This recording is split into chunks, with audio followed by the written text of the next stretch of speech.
Hello mummy and daddy, नमस्ते। Natures gift YouTube channel में आप सभी का स्वागत है। मैं हूं इंदु। मेरा आज का वीडियो रिक्वेस्टेड है। मेरी एक सब्सक्राइबर हैं जिन्होंने मुझसे ये रिक्वेस्ट की है कि मैं बच्चे को पाउडर किस तरह से लगाते हैं इस टॉपिक पर एक वीडियो बनाऊं।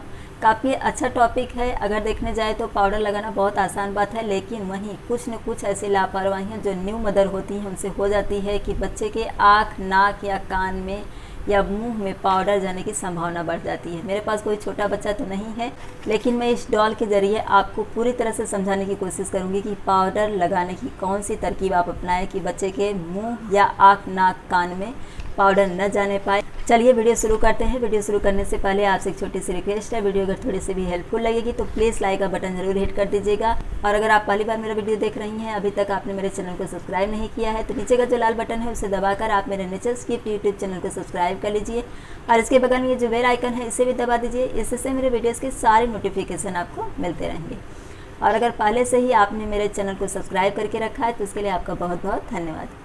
नवजात शिशु के ऊपर पाउडर अप्लाई करते समय एक बात ज़रूर ध्यान रखिए कि बच्चे को जब आप पाउडर लगाती हैं उसके फेस पर आप कभी भी अपने हाथ से ही पाउडर लगाएं।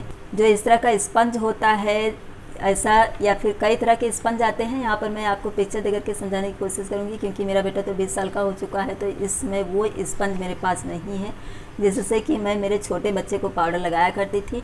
तो मैं आपको इसी स्पंज के ज़रिए समझाने की कोशिश करूँगी और मैं उम्मीद करूँगी कि आप मेरी बातों को अच्छी तरह समझ सकेंगी, क्योंकि अभी लॉकडाउन चल रहा है तो कोई भी अपना बच्चा, अभी क्या कभी भी कोई भी अपना बच्चा वीडियो बनाने के लिए नहीं देता है, और छोटा बच्चा मेरे घर में बिल्कुल नहीं है। तो इसलिए मैं इस डॉल के ज़रिए ही आपको समझाने की कोशिश करूँगी।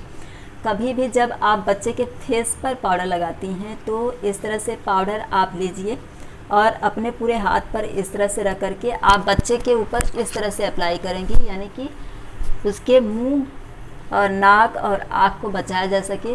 जो स्पंज होता है, अगर आप बच्चे को ऐसे ऐसे करके पाउडर लगाएंगी तो इससे क्या होता है, स्पंज से ऐसे ऐसे करते समय वो पाउडर थोड़ा बहुत उड़ता ज़रूर है और बच्चे की आँख में, नाक में और मुंह में जाने की संभावना रहती है। इसलिए कभी भी बच्चे के फेस पर ख़ास तौर से जब आप पाउडर लगाएंगे तो अपने हाथों पर ही पाउडर इस तरह से लीजिए और इस तरह से धीरे धीरे उसको इस तरह से करिए, ताकि बच्चे की नाक, आँख और मुंह में पाउडर बिल्कुल न जाने पाए। इस बात का एक विशेष ख्याल आप ज़रूर रखिए कि फेस पर पाउडर लगाते समय आप स्पंज का इस्तेमाल बिल्कुल नहीं करेंगी।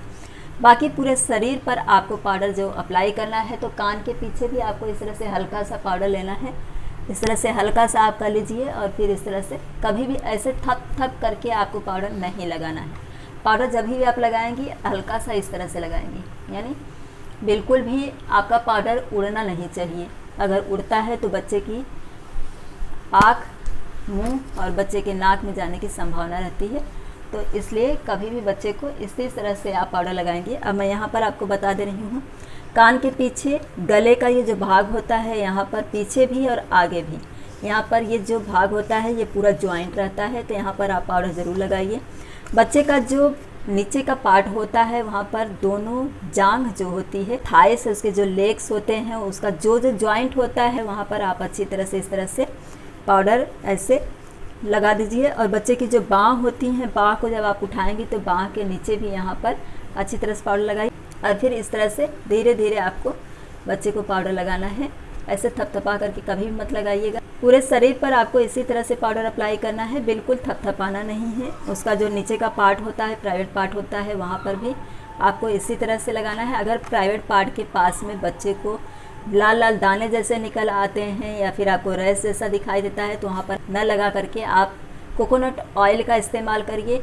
और मेरी एक सब्सक्राइबर ने मुझसे ये भी कमेंट करके पूछा है कि क्या गर्मी के मौसम में पाउडर लगाना चाहिए, तो मैं यहाँ पर क्लियर कर दे रही हूँ कि गर्मी के मौसम में आप कोशिश करिए कि बच्चों को पाउडर न लगाएं, क्योंकि पाउडर लगाने से उनके जो रोम छिद्र यानी स्वेट होल जो होते हैं वो बंद हो जाते हैं, तो बच्चों के शरीर से पसीना नहीं निकल पाता है और इससे बच्चों को घमौरियाँ यानी कि प्रिकली हीट रैश होने की संभावना रहती है। तो इसलिए कोशिश करिए आप कि बच्चे को गर्मी के मौसम में पाउडर न लगाएं। ठंडियों के मौसम में या कहीं आप जा रही, कोई फंक्शन है, कोई प्रोग्राम है, तो आप पाउडर लगाइए, या फिर आप बाहर लेकर के जा रही हैं, शाम का समय है, थोड़ा बहुत आपको बच्चे को घुमाना है तो फिर आप लगाइए, लेकिन फेस पर कभी भी आप जो स्पंज होता है उससे पाउडर फेस पर मत अप्लाई करिएगा। कान और नाक, कान के पास में भी यहाँ पर आपको बिल्कुल पाउडर अप्लाई नहीं करना है, क्योंकि इससे उनके कान में पाउडर जाएगा और फिर उनके कान में डस्ट जमा हो जाने की संभावना रहती है। तो इसलिए इन बातों को ज़रूर ध्यान रखिए।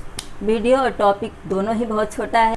आई होप कि मैंने जानकारी आपको दी है पाउडर लगाने की, इससे आप अपने बच्चे को पाउडर लगाने की जो तरकीब होती है उसे अच्छी तरह से अप्लाई करेंगी और कोशिश करेंगी कि आपके बच्चे के मुंह, नाक और आँख में पाउडर न जाने पाए। मेरे द्वारा दी गई जानकारी अगर आपको अच्छी लगी होगी तो प्लीज़ आप मेरे वीडियो को लाइक करिएगा, चैनल को सब्सक्राइब और वीडियो को ज़्यादा से ज़्यादा शेयर करिएगा, ताकि जिन मम्मियों को इसकी जानकारी न हो उन्हें इनकी जानकारी हो जाए। वीडियो देखने के लिए आप सभी का धन्यवाद।